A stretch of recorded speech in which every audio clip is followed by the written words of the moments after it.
There is a ton of stuff about living on Lake Lanier that you will want and need to know when deciding if and where to live on the lake. There's a popular Facebook group that is only for people who live on Lake Lanier, and what better place to ask this question: what do you wish you would have known prior to purchasing your home on Lake Lanier? I got a ton of great feedback from lake homeowners, and I'm here to give you all of their advice along with my real estate spin.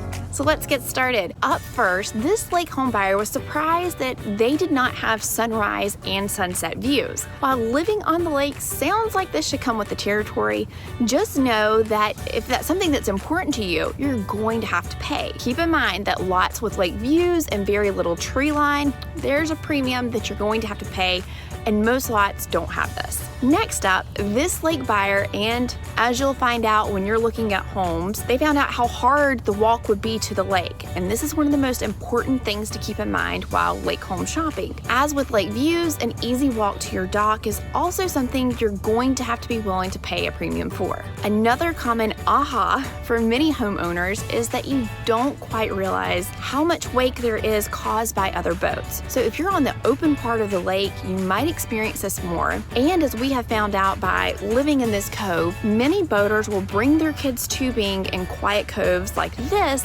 and not everyone is respectful of those boating rules. Large wakes can cause severe damage to your boat and dock. So many lake owners, like this one, always comment that they didn't realize how awesome living on the lake is, and they wish they would have done it sooner. I can attest to this, and in the years that we have lived on the lake, prices of lake homes have only continued to go up, making a lake home a great investment. One surprise to some lake homeowners is that some people are on a community well. So because homes around Lake Lanier were here long before the lake was built, there are some homes on the lake that don't have county or city water, and the neighbors share a community well. That comes with its own set of potential problems, so you'll want to investigate that thoroughly before committing to purchasing a home with a well. This next one should be obvious, but you need to get a realtor who knows the lake. Tons of people left this comment, and for a great reason. You may have a good friend who is an agent in the Atlanta area, but if they do not specialize in the lake,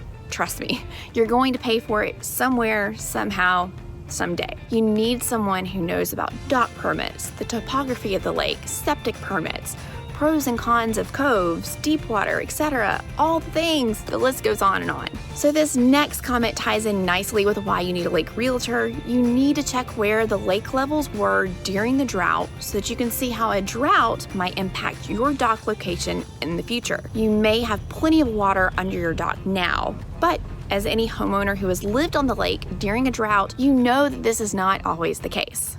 Check that drought. Many lake homeowners will tell you that deep water is a must, or is it? And this one's up for debate, as you can see. Some will say that deep water is the end-all be-all, and this is, again, something that you're going to pay a premium for. Deep water means that, well, you'll always have water under your dock, and it can also mean that you can put any type of boat on your dock, including sailboats. However, there are some cons that comes along with this, like the wake that we mentioned earlier. Typically, homes on deep water have steep walks to their dock due to the location and the lake, and you'll have more boat traffic usually. Living in a cove like this one also has its perks. Although we are not on deep water, it's relatively calm and peaceful, and we get little boat traffic. And although we may have to manage our dock a little bit more, we're okay with that. One surprising thing is that you can have easements more frequently on the lake than if you lived in a neighborhood. And this is something that you're going to want to take a look at. So as this lake homeowner found out, their neighbor's septic tank was actually in their front yard via an easement.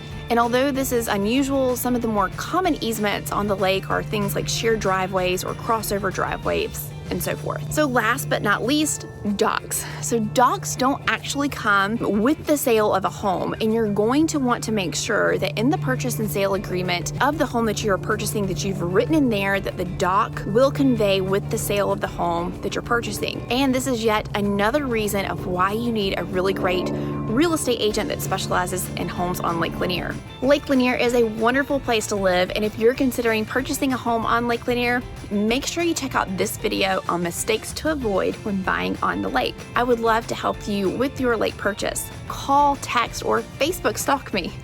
I'm Sarah Maslowski with KeyPoint Homes by Sarah, the key to a great real estate experience.